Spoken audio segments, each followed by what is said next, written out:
रसिक मित्रांनो नमस्कार. साहिरसोबत काव्यमय रविवार अर्थात poetic Sunday with Sahir Ludhianvi या माझ्या व्हिडिओ मालिकेचा मी तिसरा भाग मागच्या रविवारी काही तांत्रिक कारणास्तव सादर करू शकलो नव्हतो. तो भाग आज मी प्री रेकॉर्डेड स्वरूपात आपणापुढे सादर करीत आहे. आजच्या या एपिसोडसाठी मी साहिरची एक क्रांतिकारी कविता निवडली आहे. तिचं शीर्षक आहे मेरे गीत तुम्हारे है. मेरे गीत तुम्हारे आहे. ही कविता एका खास कारणासाठी निवडलेली आहे. जसा साहिर हा मनस्वी भावुक रोमॅन्टिक कवी होता, प्रेम उदासीचे काव्य रचणारा रोमॅन्टिक शायर होता, तसाच तो समाज बदलणाराची स्वप्न पाहणारा, शोषणमुक्त देश व्हावा असा विचार करणारा क्रांतिकारी इन्कलाबी शायर पण होता. त्याचे हे दोन्ही रूपं तितकेच वेधक आहेत, मनस्वी आहेत. मागच्या दोन्ही भागामध्ये त्याच्या मी सामाजिक जाणीच्या कविता प्रस्तुत केल्या होत्या. आज त्याची ही क्रांतिकारी इन्कलाबीतेवरची कविता मी निवडलेली आहे. तिचा आपण आता आस्वाद घेणार आहोत. साहिरच्या मध्ये एकाच वेळी दोन कवी दडलेले होते. एक कवी होता अस्सल रोमॅन्टिक, प्रेम विरह उदास रोमांचाच्या कविता लिहिणारा एक रोमॅन्टिक शायर.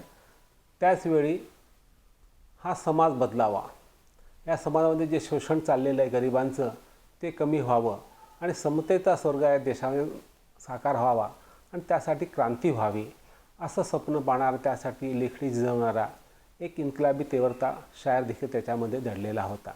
त्याची ही दोन्ही रूपं अत्यंत महत्त्वाची आहेत, तितकीच तल्लख अशा स्वरूपाची आहेत.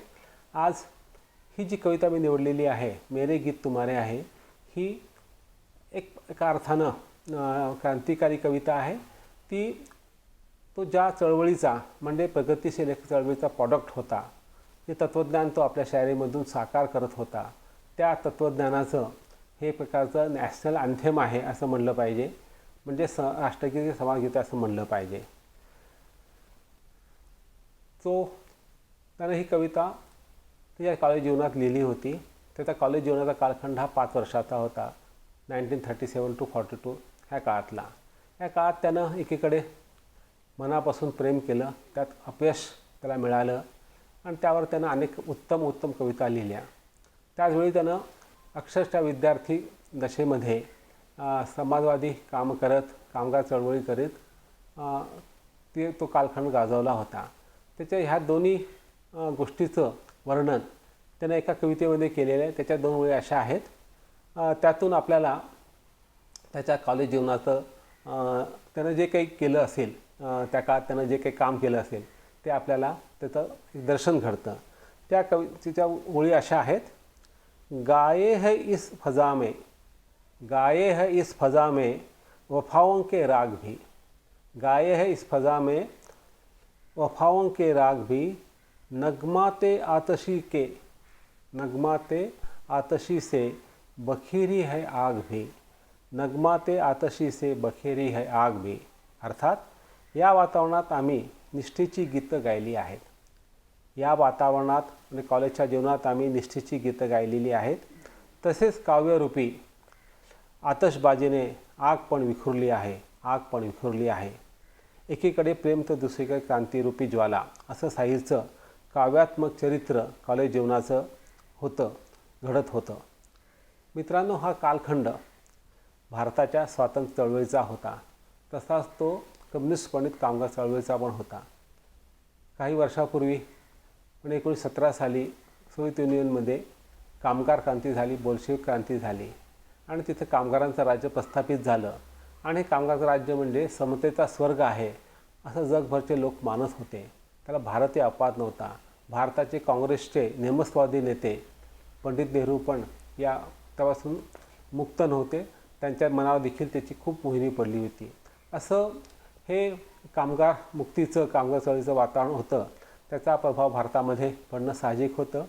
1925 साली भारतामध्ये कम्युनिस्ट पार्टीची स्थापना झाली आणि त्यांचं पहिलं लक्ष होतं की त्यांनी कामगार संघटित केले.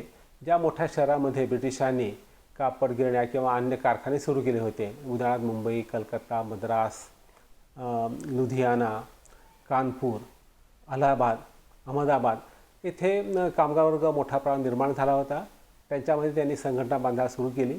तसेच मोठमोठ्या शहरामध्ये जे कॉलेजेस होते त्या कॉलेजमध्ये त्यांनी विद्यार्थी संघटना बांधली. त्याचा उद्देश होता की जे तरुण विद्यार्थी आहेत त्यांना त्यांच्या मनामध्ये साम्यवादी विचार पेरले पाहिजेत आणि त्यांना क्रांतीप्रवण केलं पाहिजे आणि देशामध्ये गरिबांचं राज्य आणलं पाहिजे, जो समतेचं राज्य असेल. त्यासाठी त्या विचारासाठी, त्या मार्क्सवादी विचारासाठी त्यांनी कामगार संघटना आणि विद्यार्थी संघटना बांधल्या होत्या. लुधियानामध्ये साहेर लुधियाना शिकत होते. त्या कालखंडामध्ये तेथील कम्युनिस्ट प्रणित विद्यार्थी संघटना खूप जोरात काम करत होती. त्याकडे साहेर ओढला गेला. तो बालपणापासून त्यानं कम्युनिस्ट साहित्य वाचलं असल्यामुळे त्या मनात एक अनुकूलताच होती आणि कॉलेजमध्ये विद्यार्थी संघटनेत काम करता करता तो त्या तत्त्वज्ञानाचा पाईक झाला, त्याचा समर्थक बनला आणि हा कालखंड विद्यार्थ्यांनी त्यामध्ये अक्षरशः गाजवला.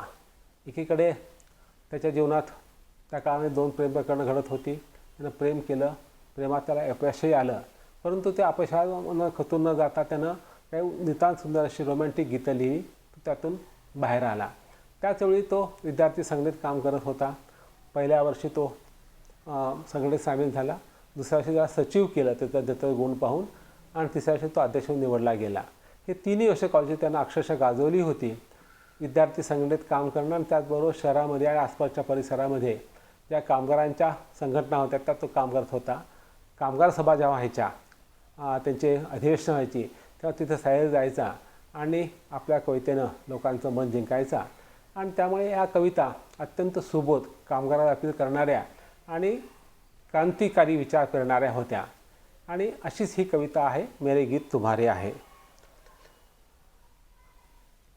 आपल्या कल्पना असेलच किंवा मी आपल्या पुढे नंबर सांगू इच्छितो की 1935 साली भारतामध्ये प्रगतिशील लेखक संघाची स्थापना झाली.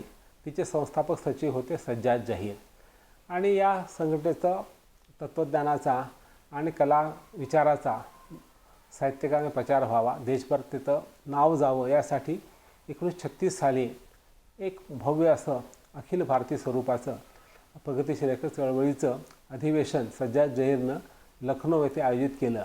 तिचं अध्यक्षपद अर्थातच त्या काळचे सर्वश्रेष्ठ आणि आजही त्यांना सर्वश्रेष्ठ म्हणता येईल असे भारताचे फार मोठे लेखक, हिंदी आणि उर्दूमध्ये लिहिणारे मुंशी प्रेमचंद ह्यांच्याकडे अध्यक्षपद केलं. त्यांनी ते आनंदानं स्वीकारलं, कारण ते देखील त्याच विचाराचे होते आणि त्यांना ह्या मंचाचा वापर करून आपले विचार मांडायचे होते. त्यांनी प्रगतिशील लेखक चळवळीचा जे जाहीरनामा होता तो त्यांनी आपल्या मासिकात छापला होता आणि तो त्यांच्या स्वतःच्या लेखणीचा देखील तो आविष्कार असल्यामुळे त्यांनी अत्यंत प्रभावी पद्धतीनं अध्यक्षीय भाषण केलं. त्या अध्यक्षीय भाषणाची परत आजही इंटरनेटवर उपलब्ध आहे, ती वाचकांनी जरूर वाचावी. त्या भाषणाचं त्याने शीर्षक दिलं त्या भाषणाला, साहित्य का उद्देश. आज 85 वर्ष झाली तरी हे भाषण आजही ताजं प्रासंगिक आहे. एका अर्थानं ते प्रगतीशील लेखक चळवळीची एक तत्त्वज्ञानाचं आहे, ती गीता, बायबल, कुराणसारखं आहे असं म्हणलं तर वावगं होणार नाही. त्यावेळी साहेर हा अत्यंत तरुण होता, 15 वर्षाचा होता.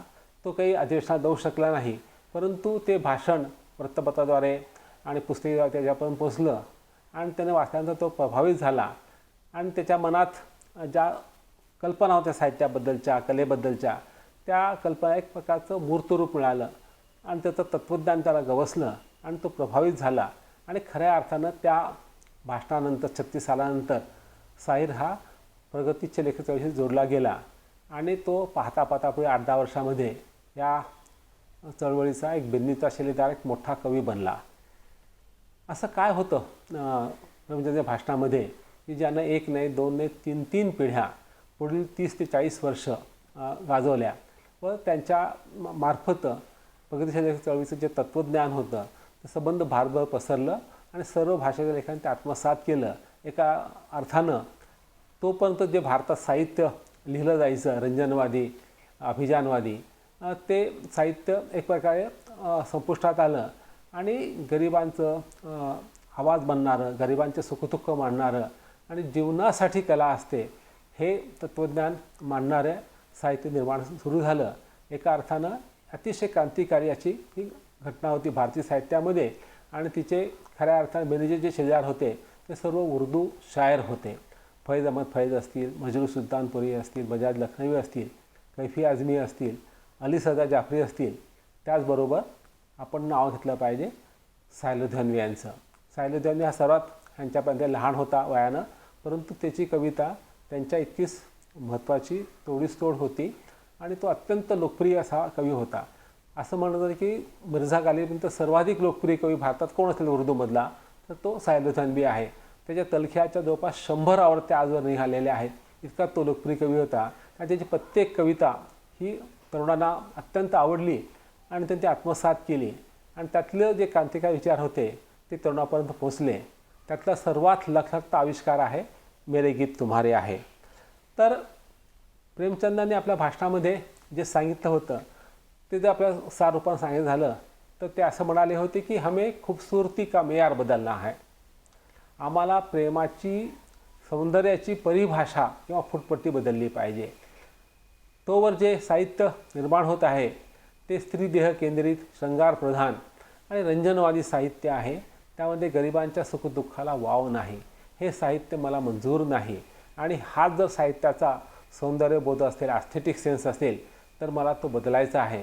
म्हणून त्याने खणखणीत आवाज गर्जना केली, हमें खूबसूरती के मेयार इसके बाद बदलने होगे. आम्हाला आजपासून ह्या सौंदर्यवादाचे फुटपट्ट्या बदलायची गरज आहे आणि आम्ही त्या बदलणार आहोत. ती कशी बदलायची तर त्यासाठी त्याने एक मार्मिक दाखला दिला. प्रेमचंद म्हणाले होते की ज्या कलावंतांना शेतकऱ्यांच्या, कामगारांच्या श्रमाचा सुगंध जाणवत नाही, ज्या कवी लेखकांना स्त्रीच्या राठ हातामध्ये ज्या रेषा पडलेल्या, हात राठ झाले आहेत, त्या राठ हातामधली स्निग्धता किंवा प्रेम जाणवत नाही, ते खऱ्या अर्थानं कलावंत नाहीत. त्यांनी स्वतःला कलावंत म्हणून घेऊ नये असं त्यांनी परीक्षण बजावलं होतं. थोडक्यात कलावंतांनी सदैव लोकांसमोर राहिलं पाहिजे, गरिबा माणसात राहिलं पाहिजे. तर ते भागध्येय आहे. त्याने गरिबाचा आवाज बनत गरिबाला आत्मबल दिलं पाहिजे, हा त्याच्या भाषणाचा उद्देश होता. आणि हेच एका अर्थानं प्रगतीशील लेखक चळवळीचं तत्त्वज्ञान होतं की जो शोषित वर्ग आहे, पीडित वर्ग आहे, बहुजन समाज आहे, त्या समाजाचं सगळं चित्रण केलं पाहिजे. त्यांना त्यांच्या मनात अंगार पेरला पाहिजे, बदलाची भावना निर्माण केली पाहिजे आणि त्यांना बदलासाठी तयार केलं पाहिजे. ही ह्या तत्त्वज्ञानाची एक प्रकारची महत्त्वाचा भाग आहे असं म्हणलं तर वावगं होणार नाही आहे. साहिरच्या कवितेमध्ये हा सौंदर्यवाद, हा नवा सौंदर्यवाद लख्खपणे जाणवतो असं म्हणलं पाहिजे. म्हणून आणि त्यांना अशा अनेक कविता लिहिल्या आहेत. त्यातली ही गाजलेली कविता जी आज मी आपल्यापुढे सादर करणार आहे ती आहे मेरे गीत तुम्हारे आहे.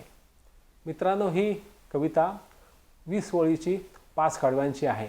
प्रथम मी तिचा प्रत्येक कडवं उर्दूमध्ये पेश करतो, मग ते कडव्यानंतर त्या कडव्याचं मराठी अनुवाद मी आपल्यापुढे सादर करतो, म्हणजे आपला त्याचा नीट आस्वाद घेता येईल. त्यानंतर थोडंसं सगळं करेन, इतर काही गोष्टी आपल्यापुढे पेश करेन. तर मी आता आपल्यापुढे त्यांची मेरे गीत तुम्हारे ही कविता समग्रपणे सादर करतो. ती आपण लक्षपूर्वक ऐकावी अशी विनंती आहे, कारण एक एक शब्द महत्त्वाचा आहे, तो आपल्या काळजात उतरणारा शब्द आहे.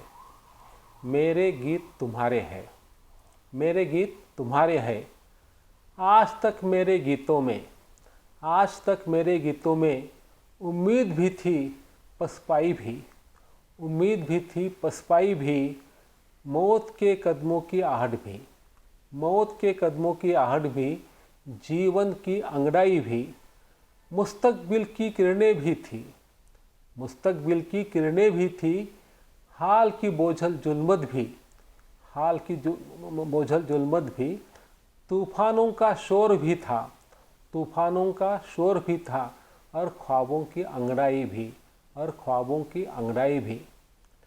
आजवर माझ्या गीतात आशा होती पराभवपण, आजवर माझ्या गीतात आशा होती पराभवपण, मृत्यूंच्या पावलाची चाहूलपण, जीवनाचं उदास गुपितपण, मृत्यूच्या पावलाची चाहूलपण, जीवनाचं उत्फुल्ल गुपितपण, भविष्याची चाहूलपण होती, भविष्याची चाहूल पण होती, वर्तमानाचं काळवंडलेलं रूप पण. भविष्याची चाहूल पण होती, वर्तमानाचं काळवंडलेलं रूप पण. वादळांचे कोलाहल होते, वादळांचे कोलाहल होते, स्वप्नाचं संगीत पण, स्वप्नाचं संगीत पण. पुढे शाहीर म्हणतो, आज से मैं अपने गीतों में, आज से मैं अपने गीतों में आतिश पारे भर दूंगा, आतिश पारे भर दूंगा, मध्यम लश्कीली तानों में, मध्यम लश्कीली तानों में जीवन धारे भर दूंगा, जीवन धारे भर दूंगा। जीवन के अंधियारे पथ पर मशाल लेकर निकलूँगा, जीवन के अंधियारे पथ पर मशाल लेकर निकलूँगा। धरती के फैले आंचल में, धरती के फैले आंचल में सुर्ख सितारे भर दूंगा, सुर्ख सितारे भर दूंगा।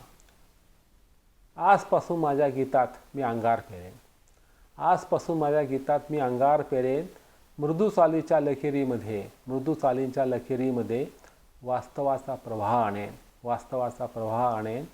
जीवनाच्या अंधेऱ्या रस्त्यावर, जीवनाच्या अंधेऱ्या रस्त्यावर मी मशाल घेऊन निघेन आणि या धरतीच्या पदरात लाल तारे जडवीन, आणि या धरतीच्या पदरात लाल तारे जडवीन। तिसरं कडवं असं आहे शाहीरच्या मूळ कवितेचं, आज से आए मजदूर किसानों, आज से मजदूर किसानों मेरे राग तुम्हारे है, आज से ए मजदूर किसानों मेरे राग तुम्हारे है। फाकाकश इंसानों, फाकाकश इंसानों मेरे जोग बिहाग तुम्हारे है, मेरे जोग बिहाग तुम्हारे है। जब तक तुम भूखे नंगे हो, जब तक तुम भूखे नंगे हो, ये शोले खामोश न होंगे, ये शोले खामोश न होंगे। जब तक बेआराम हो तुम, जब तक बेआराम हो तुम, ये नगमे राहत कोश न होगे, ये नगमे राहत कोश न होगे। आजपासून कामगारांनो, शेतकऱ्यांनो, आजपासून कामगार शेतकऱ्यांनो, माझी गीतं तुमची आहेत, माझी गीतं तुमची आहेत। भुकेल्या माणसांनो, माझे भलेबुरे संगीत तुमचेच आहे, भुकेल्या माणसांनो, माझे भलेबुरे संगीत तुमचेच आहे। जोवर तुम्ही नग्न भुकेले आहात, जोवर तुम्ही नग्न भुकेले आहात, या ज्वाला शांत होणार नाहीत। जोवर तुम्ही अस्वस्थ आहात, जोवर तुम्ही अस्वस्थ आहात, माझी गीतं दिलासा देणारी असणार नाहीत, दिलासा देणारी असणार नाहीत। शाहीर तो पुढे असं म्हणतो या कवितेमध्ये, मुझको इसका रंज नहीं है, मुझको इसका रंज नहीं है, लोग मुझे फनकार न माने, लोग मुझे फनकार न माने। फिक्रो सुखन के ताजीर, फिक्रो सुदन के ताजीर मेरे शेरों को अशरार न माने, मेरे शेरों को अशरार न मारे। मेरा फन मेरी उम्मीदें, मेरा फन मेरी उम्मीदें आज से तुमको अर्पण है, आज से तुमको अर्पण है। आज से मेरे गीत तुम्हारे सुख दुख और सुख का दर्पण है। मेरा फन मेरी उम्मीदें आज से तुमको अर्पण है, आज से मेरे गीत तुम्हारे दुख और सुख का दर्पण है, दुःख और सुख का दर्पण आहे। मला याची फिकीर नाही, मला याची फिकीर नाही, लोक मला कवी मानणार नाहीत। चिंतन व काव्याचे टीकाकार माझे शेर दखलपात्र समजणार नाहीत। मला याची फिकीर नाही, लोक मला कवी मानणार नाहीत। चिंतन व काव्याचे टीकाकार माझे शेर दखलपात्र मानणार नाहीत। माझी कला माझ्या आशा, माझी कला माझ्या आशा आजपासून तुम्हाला समर्पित आहेत। आजपासून माझी गीतं तुमच्या सुखदुःखाची प्रतिबिंब आहेत, सुखदुःखाची प्रतिबिंब आहेत। शेवटचं कडवं अत्यंत महत्त्वाचं पेश करतोय, तुमसे कुव्वत लेकर, तुमसे कुव्वत लेकर अब मैं तुमको राह दिखाऊंगा, तुमसे कुव्वत लेकर अब मैं तुमको राह दिखाऊंगा। तुम परचम लहराना साथी मैं बरबत पर गाऊंगा, तुम परचम लहराना साथी मैं बरबत पर गाऊंगा। आज से मेरे फन का मकसद, आज से मेरे फन का मकसद जंजीरें पिघलना है, जंजीरें पिघलना है। आज से मैं शबनम के बदले, आज से मैं शबनम के बदले अंगारे बरसाऊंगा, आज से मैं शबनम के बदले अंगारे बरसाऊंगा. तुमच्यापासून शक्ती घेऊन मी तुम्हाला मार्ग दाखवेन. तुमच्यापासून शक्ती घेऊन मी तुम्हाला मार्ग दाखवेन. मित्रांनो तुम्ही झेंडा फडकवा. मित्रांनो तुम्ही झेंडा फडकवा. मी डफावर गाणी म्हणेन. मी डफावर गाणी म्हणेन. आजपासून माझ्या कलेचा उद्देश साखळ्या तोडणं आहे. आजपासून माझ्या कलेचा उद्देश साखळ्या तोडणं आहे. आजपासून दवबिंदूऐवजी अंगाराचा वर्षाव करेन. आजपासून दवबिंदूऐवजी अंगाराचा वर्षाव करेन. अशी ही शाहीरची अत्यंत गाजलेली क्रांतिकारी वळणाची कविता मेरे गीत तुम्हारे हे आपल्यापुढे तिच्या अनुवादासह सादर केलेली आहे. मित्रहो, आपण नोट केलं असेल, लक्षात आपल्या आलं असेल की ही कविता एका अर्थाने संवादी आहे. जेव्हा शाहीरला लोकांना काही सांगायचं असतं, लोकांशी संवाद साधायचा असतो, तेव्हा ते कविता अत्यंत सोपी होते. भाषा साधी, सरळ, रोखोक, थेट असते. कारण शाहीर हा शायर भारतातील पीडित शोषित शेतकरी व कामगाराशी एका अर्थाने संवाद साधत आहे व त्यांना सांगत आहे की मी तुमच्यासोबत तुमचा शाहीर म्हणून उभा आहे, भाट म्हणून उभा आहे. आणि त्यांना हेही सांगत आहे निर्धारानं की आजपासून माझ्या शायरीचा उद्देश शोषणानं बद्ध झालेल्या तुमच्या देहमनावरच्या अन्यायाच्या साखळ्या तोडणं हा आहे. हा माझा शायरीचा धर्म मी निष्ठेनं शेवटपर्यंत निभावणार आहे, ह्याची तुम्ही खात्री बघा.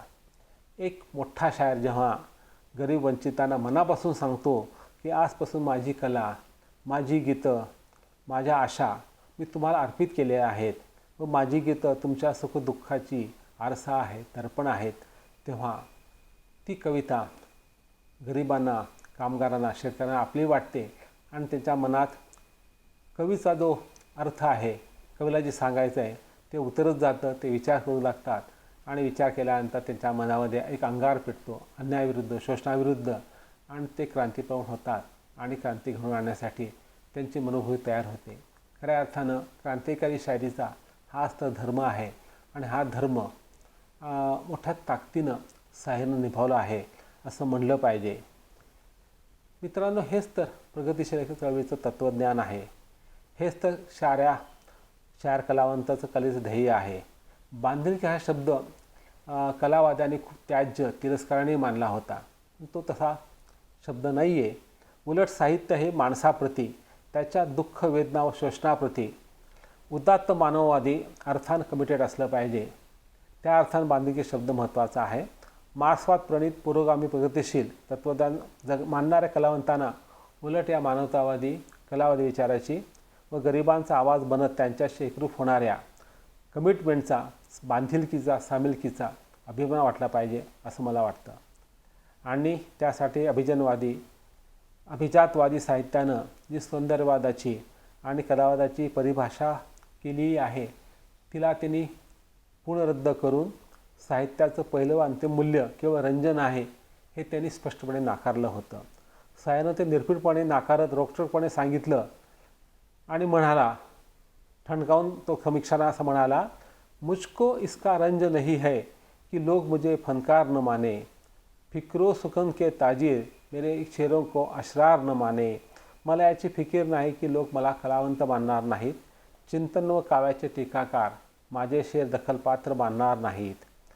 शाहीर या कवितेत म्हणतो, आजवर मी आशा, पराभव, जीवन, मृत्यू, वर्तमान व भविष्याची, प्रेम, स्वप्न आणि जीवनातील वादळांची गीतं गायली आहेत, रचली आहेत. ती महत्त्वाची नक्कीच आहेत, पण माझ्या शायरीचं केवळ वैयक्तिक भावनांचं चित्रण करणं हे ध्येय नसून त्या पलीकडे मला काही सांगायचं आहे. ते हे की मी ज्या समाजाचा भाग आहे त्याचा एक फार मोठा वर्ग गरीब आहे, पीडित आहे, वंचित आहे, शोषित आहे. म्हणून मला कवी म्हणून गरिबांचा आवाज बनायचा आहे, त्यांना आत्मबल द्यायचं आहे आणि त्यांच्या मनात आशा पेरायची आहे.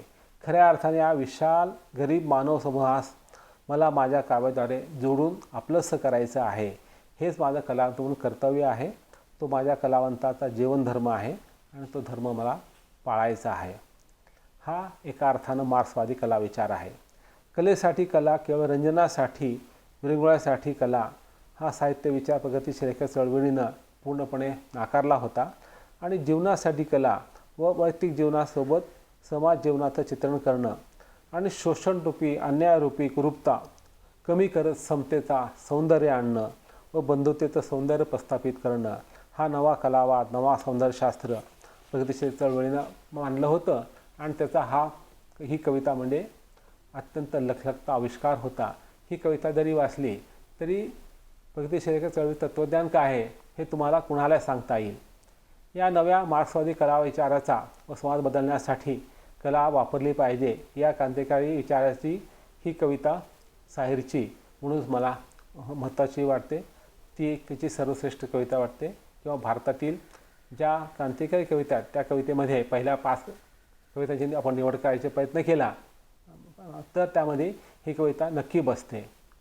या कवितेत साहिर फॅक्टरीमध्ये व सेवा क्षेत्रात श्रम करणाऱ्या कामगारांना व शेतीत घाम प्रसंगी रक्ताचं सिंचन करून अन्न पिकवणाऱ्या शेतकऱ्यांना साहिर या देशाचा निर्माता मानतो, शिल्पकार मानतो. म्हणून त्यांना आवर्जून या कवितेत सांगतो की आज माझी गीतं आता तुमची झाली आहे. तुमच्यासाठी गीत मी अंगार पेरत आहे. जोवर तुम्ही भुकेले आहात, नग्न किंवा अल्पवस्त्रधारी आहात किंवा चिंध्या पांघरून बसलेले आहात तोवर मी व माझी काव्यरूपी ज्वाला शांत होणार नाही. जोवर तुम्ही अस्वस्थ, दुःखी व उदास असाल तोवर माझी गीतं खोटे दिलासे देणार नाहीत. भले त्यामुळे लब्धप्रतिष्ठित काव्यसमीक्षक मला कवी न मानू देत, मला त्याची किंचितही पर्वा नाही. कारण माझ्या कलेचा उद्देश हे शेतकऱ्यांनो, हे कामगारांनो, हे गरिबांनो, हे वंचित पीडित शोषितांनो तुमच्या पायातील जुलूम, अन्याय व शोषणाच्या साखळ्या खळाखळा तोडण्याचा आहे आणि तुम्हाला स्वतंत्र मुक्त करणं हा माझ्या काव्याचा उद्देश आहे आणि तो मी निष्ठेनं करत आहे, निभावत आहे. रसिको, साहिरचा केवढा हा अनोखा क्रांतिकारी स्वरूपाचा बेबाक अंदाज आहे. किती निर्भीड, किती रोखठोक, किती संवादी आणि गरीब मानवाशी एकरूप होणारा हा अंदाज आहे. गरीब वंचिताबद्दल सहवेदना आपल्या असल्याखेरीज मानवता फुलत नाही. गरीब वंचिताबद्दल सहवेदना असल्याखेरीज मानवता फुलत नाही. आणि कलावंत जेव्हा त्याचा गरिबांचा आवाज बनतो व त्यांच्या मनात असंतोष पेरतो आणि त्यांना क्रांतिप्रवण करतो तेव्हाच खरं अर्थाने त्याची कविता अजरामर होते. समाजात चांगले बदल करण्यासाठी माणसाच्या मनात कवी कलावंतानं असे साहिरीसारखे चांगले काव्यरूपी विचार पेरले पाहिजेत असं मला वाटतं. पण मी पुन्हा एकदा या कवितेच्या शेवटचे 2 चरण आपल्यापुढे प्रस्तुत करतो आणि आजचा एपिसोड मी इथे थांबवणार आहे पुढील उद्घोषणेसह. त्याच्या या कवितेच्या आयकॉनिक अशा ज्या ओळी आहेत त्यातून त्याचं विचार आपल्यापुढे पुन्हा एकदा मी अधोरेखित करायचा प्रयत्न करणार आहे. मुझको इसका रंज नहीं है, लोग मुझे फनकार न माने. मुझको इसका रंज नहीं है, लोग मुझे फनकार न माने. फिक्रो सुकन के ताजीर मेरे शेरों को अशरार न माने. मेरा फन मेरी उम्मीदें आज से तुमको अर्पण है. आज से मेरे गीत तुम्हारे दुःख और सुख का दर्पण आहे. मला याची फिकीर नाही, लोक मला कवी मानणार नाहीत. चिंतन व काव्याचे टीकाकार माझे शेर दखलपात्र समजणार नाहीत. माझी कला, माझ्या आशा आजपासून तुम्हाला समर्पित आहे. आजपासून माझी गीतं तुमच्या सुखदुःखाची प्रतिबिंब आहे. तुमसे कुवत लेकर अब मैं तुमको राह दिखाऊंगा. मी पुन्हा अधोरेखित करता है, पुन्हा दोहरात आहे. तुमसे कुवत लेकर मैं अब तुमको राह दिखाऊंगा. तुम परचम लहराना साथी, मैं बरबत पर गाऊंगा. आज से मेरे फन का मकसद जंजीरें पिघलना है. आज से मेरे फन का मकसद जंजीरें पिघलना है. आज से मैं शबनम के बदले अंगारे बरसाऊंगा. आज से मैं शबनम के बदले अंगारे बरसाऊंगा. तुमच्यापासून शक्ती घेऊन मी तुम्हाला मार्ग दाखवीन. मित्रांनो, तुम्ही झेंडा फडकवा, मी डफावर गाणी म्हणेन. आजपासून माझ्या कलेचा उद्देश साखळ्या तोडणं आहे. आजपासून दवबिंदूऐवजी मी अंगाराचा वर्षाव करेन. मी अंगाराचा वर्षाव करेन.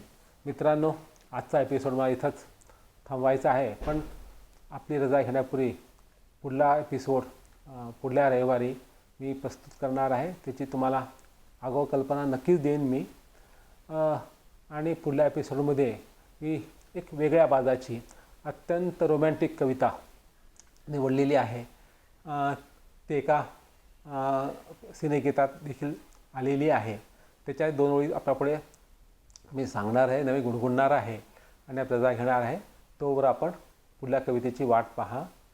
प्यार पर बस तो नहीं है मेरा लेकिन, प्यार पर बस तो नहीं है मेरा लेकिन, तू बता दे कि तुझे प्यार करूँ या न करूँ.